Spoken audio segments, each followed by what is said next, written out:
Was it very hard work? It was. The mining, to be a miner, you're working hard. Yeah. But didn't a lot of miners die as a result of having coal dust on their lungs? Oh, they did. Was that seems to have been very But that was common? in the later years now that took place. What mostly caused dust, lung dust, in the later years was machinery. Really? You see, in the old method of mining, you had no such thing as a compressed air hammer, or you had nothing to cause dust. You had only a bare hand pick this way, and you made no dust with that. So it's the machines create the dust? It was the machinery that caused the dust. Did a lot of miners break legs or arms?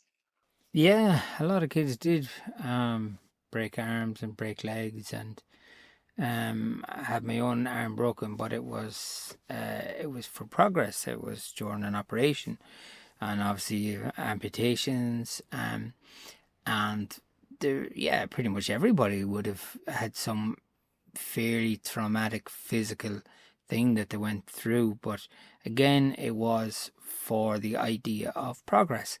I suppose one of the bigger problems, one of the bigger things that I found not so much the breaking of arms or legs, but was more that the anesthetics had a great, and maybe then the morphine and the drugs on kids, and so I mean it was all under supervision and that, but it was still fairly strong stuff for kids, and it was causing issues with sleep and nightmares, and they wouldn't have done it in the same way they do to adults, but it was still, to a degree, it had to be done. So it was that was actually quite, that felt like breaking parts of my head rather than parts of my body. It was